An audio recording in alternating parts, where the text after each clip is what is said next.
You got blown the fuck out. This guy's gotten increasingly crazy far right with time. I thought it would be fun to take a look, you know? Debunking the stupidest liberal yard sign, heck off commie. Now, I am trespassing right now. As a commie, I'm not supposed to be here. But property laws are dumb anyway, so let's hop on in and see what we see. When you study the philosophy of liberalism, you'll find that it is about liberating the individual from everything, from culture, from neighborhoods, from language, from morality, religion, literally. What? Liberating it from neighborhoods? What the fuck does this mean? Liberalism generally prioritizes individualism. Wait, I thought conservatives were the ones who were pro-individualism. Does this mean you're a collectivist, John Doyle? Wait, I can't keep the narrative straight in my head. So, wait, are liberals hyper-collectivist commies, or are they hyper-individualists who are destroying neighborhoods? I don't even know. Is this like a 3-layered dog whistle? I genuinely don't know. I think he's just trying to say shit that sounds scary, yeah.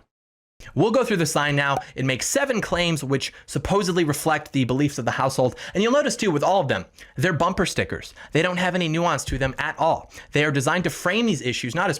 It's a fucking yard sign. No shit. This yard sign, these bumper sticker points, they don't go into detail enough. What the fuck do you... It's a fucking yard sign, of course. What do you want it to be? Like, it needs to have, like, citations at the bottom? No human being is illegal because borders are just made up lines. But the problem with that is that it's trying to disprove something within a framework that requires the existence of the concept that allows it to exist. And what I mean by that is saying no human is illegal is an acknowledgement of the fact that certain things are legal and other things are not legal. And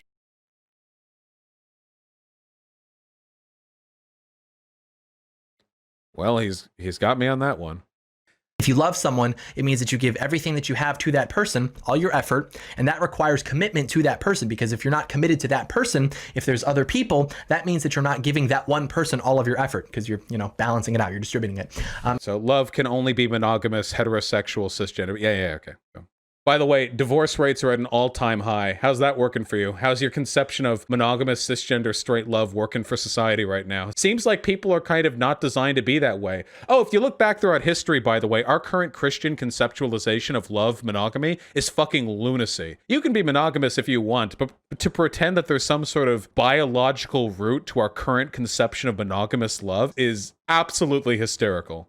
That 50% of gay relationships are open or non-monogamous, and that casual hookups are a staple of gay culture. What's a good example of gay culture? San Francisco in the 1980s, maybe? Half the gay men in San Francisco during the 1980s had over 500 sexual partners. Damn. Something important to... Dude, imagine Chad shaming like this. Can you imagine being John Doyle crying as he wrote out this script like, these gays, they got 500 sexual partners. That's not right. That's fucked up. It's not okay.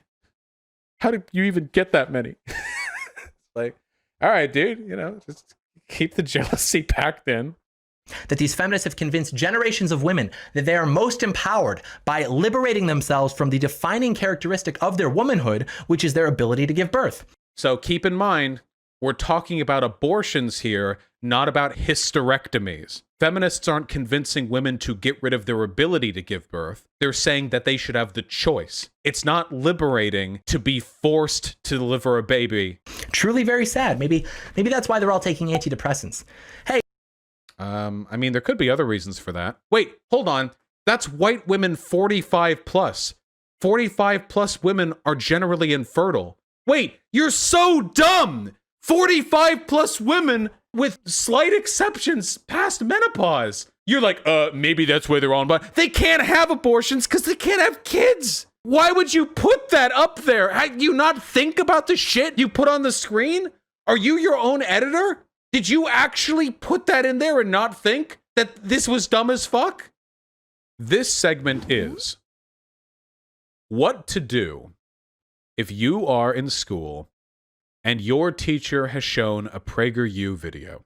Now, first of all, you have to ask yourself, why do you have a problem with this? If you recognize PragerU as a bad thing to be shown in a classroom, you probably aren't worried about getting radicalized yourself. You're probably worried about your classmates getting radicalized. If you're worried about your classmates getting radicalized, then you're essentially dealing with a microcosm of the same issue I deal with every day. In an optical sense, How do you take a conservative disinfo piece and frame it in a way that minimizes its ability to radicalize your peers? And that's a very difficult question. There are two basic routes that you can take here. You can respond within the classroom, and you can respond without the classroom. Without the classroom is much, much easier. This largely depends on where your high school is, what the disposition of your teachers and your faculty are, but as a general rule, if your teacher is showing a PragerU video, they are not qualified to teach. Flat out. Unless they're showing it to be broken down and criticized by the classroom,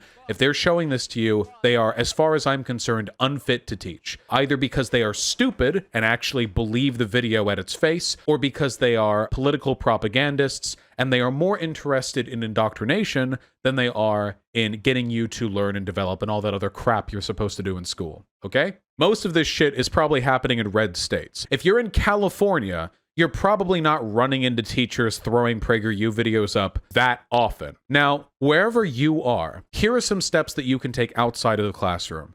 First of all, you should bring it to your fucking parents, okay? When you are talking about why PragerU is bad, don't talk about how the videos are bad or wrong. Bad or wrong things get shown all the time in classrooms.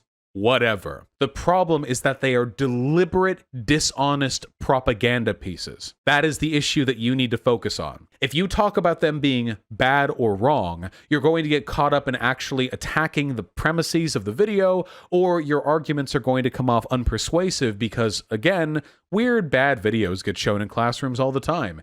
If they are deliberate propaganda pieces, though, no different really from being shown like a foreign country's video presentation on how their dictator is a god who will live forever and one day conquer the world so we may all live in peace, then your arguments become a little bit easier for a normie to digest. You need to emphasize the political propaganda element. It's not normal for that shit to be shown in classrooms. Tell your parents if you think they'd be amicable. And you know what? Fuck yeah, tell your dean or your principal or whatever upper official. If you can talk to the student newspaper, you should as well. I know this sounds like dumb Libby or whatever, but you're a student, you've got limited options. You should make a fuss about this. But you need to make it clear you're not making a fuss because it's conservative. In fact, you should never even say conservative propaganda once. Because the moment it sounds to people like your problem with the video is its bias, people are going to dismiss you as somebody who's just mad the conservatives have facts you don't. It is a political propaganda piece made by billionaires to push given issues with no nuance or room for contrary thought. That's what you got to focus on. Now, of course, these are conservative videos. There's no denying that. But when you focus on that, you give people something to attack. Don't say, this is a conservative think piece. Don't say, this is some crazy far-right shit. Say, these are political propaganda pieces that are made to push and brainwash people who watch them, and they are bringing it to our schools. That's the line you got to go for. Bring it to the student newspaper. Bring it to the parents. Bring it to the principal. Bring it to the other faculty in the same department as the teacher who is showing it to you. Bring it to, if you can, actual journalists, especially if you live in a smaller community. Given the right conditions, that could actually be a decent story to look at. And it is only through journalism that we even got this. Journalists can be great allies if you are willing to go through the effort and jump through the hoops necessary to talk to them. But before you do any of that, if you can, you should talk to the teacher.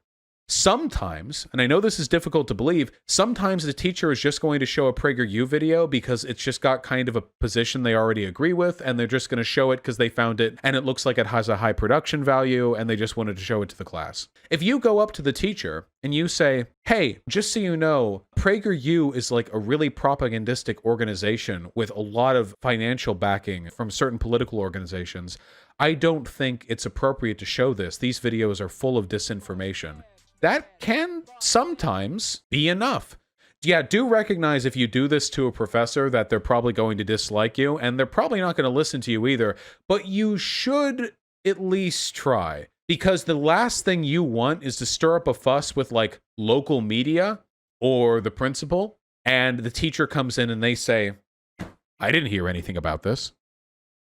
You know? That's the big difference there. Blaire White has always run the take that she's pro-trans. She's a trans medicalist, so she does believe that the physical transition sort of legitimizes your womanhood, which is because Blaire White has a penis, so I don't know why you would ever believe that, because there's the counter argument to that line of logic is so easy if you genuinely want to believe that that's what defines a person's womanhood. But anyway, Blaire White does this all the time in her videos, where there will be like a trans woman, but the trans woman will do something bad, and the whole video will be like 20% about the bad thing the trans woman does, and 80% about how Blaire White is prettier than the trans woman. And that's kind of the pattern for like every video she's ever done, which is great. But one problem with this one, Janae actually responded to Blaire White's video, made an Insta post saying, hey, Blaire, you're kind of sort of totally fucking lying about me, which is super cringe, not good. And people took notice, and Blaire White hoped to wait it out, baby. Blaire White waited day after day after day. No commentary, nothing, ignoring all the YouTube comments, the Twitter messages, the big call-out videos, all of it. But eventually, finally, after, like 2 weeks or something, Blaire White finally came out with a Twitter apology and deleted the video. There are two central claims that underpin the criticism of Evo Morales. The first of which is that he has created an environment of division and contention between the majority of the population in Bolivia and the property owners, the wealthy, and the business owners. And the second contention is that he rigged the elections. This is a half-truth. Actually, I'd say more like an eighth of a truth. The truth of the matter is that in every election Evo Morales ran in, he won brilliantly. He fucking crushed it. He fucking demolished it. However, after the Constitution of Bolivia was ratified, a new updated constitution, Evo Morales argued that because a new constitution had been ratified, his term limit should be reset. Imagine you're 10 years old, and you have a rule. And the rule is you get to have one candy a day, And then you have your candy one day, and at 6 p.m. you argue with your mom for more candy, and she says, okay, from now on you can have 2 candy a day. And you go, okay, well, you just set that rule, so I'm going to go ahead and have 2 candy. And she says, well, you already had 1 candy. And he's like, okay, sure, well, the rule's been reset. We're starting from right here. I get 2 candy a day. I'm going to have 2 candy. Evo Morales kind of sort of did that. And for the people who follow him, you have to understand, they had lived in desperate poverty with no hope for their entire lives. And finally, a hero arises to bend the government to actually support the people. And then you're going to get a little thing like term limits in the way of that. You're going to reset the whole process just on account of that. That's up to you, whether or not you think that's legitimate or not. As far as I'm concerned, and this is my personal opinion, as long as you're running for election every time, I don't mind that much. Term limits are not a necessary component of the executive branch of a government, as long as these elections are fair and representative of the interests of the people, which they seem to be. That's fine, whatever.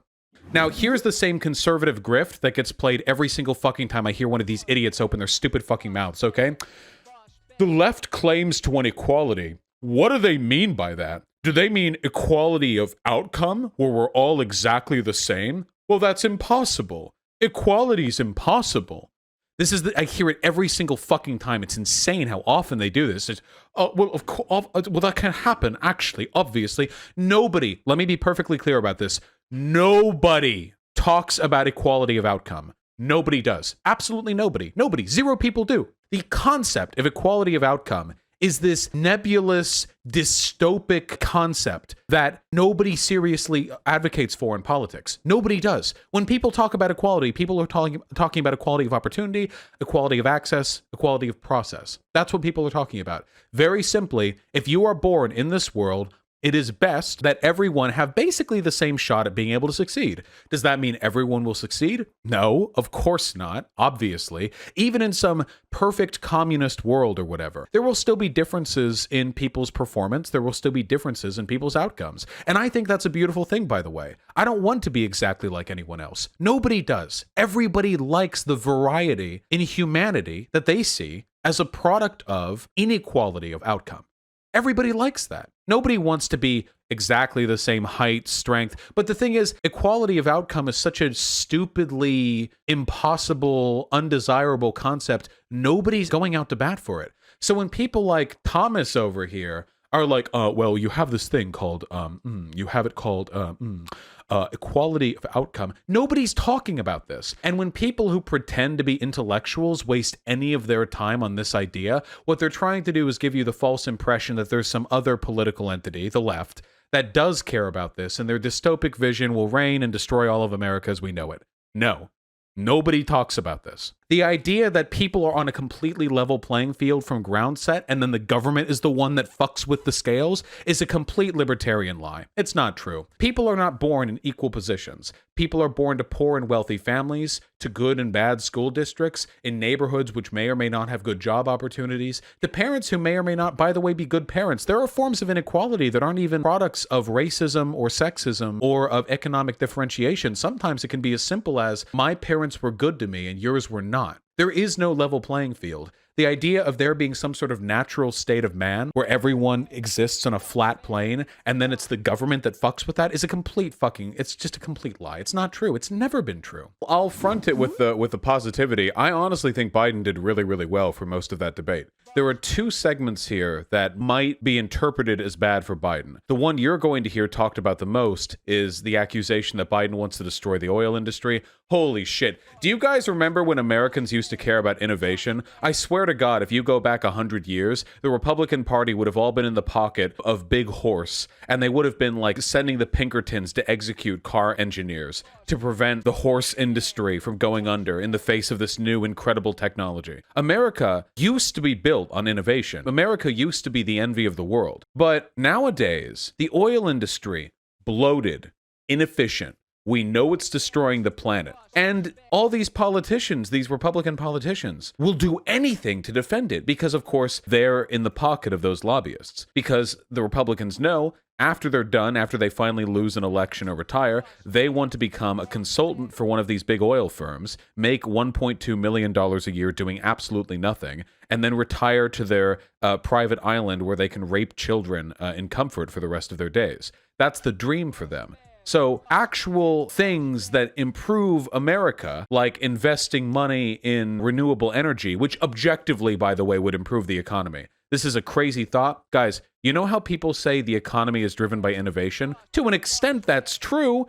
Do you have any idea how much of an economic boost it would be if America invested in renewable energy and used that to bump out the oil industry? No. Really. We have a huge capital base to work with. We could become the leaders of the world. And if we're the leaders of the world, other people come to us for tech and equipment. If we make the best solar panels, if we make the best windmills, if we make the best lithium batteries, the rest of the planet comes to us for that material. Even if you're just talking economically, even if we ignore the whole end of the world thing, you know, that's very incidental apparently in this debate, the fact remains unequivocally that the economy would benefit from us investing in these industries. But whatever the case may be, people are going to say that Joe Biden just wants to destroy the oil industry, whatever. I don't know. I think that, I mean, I'm also speaking like my own audience refers to me as mother. So I don't think I get it too. Less than you, but I do. Well, I think you absolutely do get it. I think that there's a powerful thirst for a leftist daddy to like protect the children. You know, like it's like a strong psychological need that a lot of people have. And if you're someone who's kind of fulfilling that for people, as both of us are, it's hard to know what to make of the situation. Because on the one hand, I think it's kind of inevitable, and I also think that in some ways it does some good, but it's also like kind of inherently like sort of a fucked up. It's so weird sometimes, yeah. It's weird. If they're spamming in chat like Daddy Vosh, that's whatever. Okay, fine. But if every once in a while I'll get like an email from somebody who wants like my advice on a really deeply personal problem, like really deeply personal, like they want to come out to their family, and they're not just asking for general tips. They want like specific pointers on how to deal or navigate the situation. And I think to a lot of these people, they legitimately see me as like a father or an older brother, which is very flattering, but at the same time, it can, I think, lead to some very unmet expectations, you know? Yeah, I feel the exact same way where like when people call me like dark mother and to, you know, stab in my throat, like the meme, oh, that's fine. I think that's hilarious. But sometimes it's very clear to me that it's not just a meme. I get exactly that same thing. Or people will tell me like, oh, you inspired me to transition. And it's like, I don't like that now because I don't know you. Like it's, I don't know. It's just weird to feel that you're like, it's like more of an effect on someone's life than I want to have. If that makes sense. Yeah, I get that too sometimes, though I imagine for different reasons. For me, it's more like the your arguments made me more comfortable, like intellectually, with the concept of being transgender. So it made more sense to me, and then I guess it really depends on how they handle it. Like how much of that is them taking the baton and running off with their own life, and how much of them is waiting hand and foot on information. Do you have like a public email where you get a lot of fans and you respond to all of them, or do you keep it distanced? I have a public email, but I have an assistant who looks at it for me, and like I kind of see the best of. Gotcha. Okay, yeah. I feel like that's probably a very fucking good idea, I have to say. Yeah, at a certain point it becomes like not practical to like wade through that on your own. Well, maybe I'll make the switch someday. God damn it.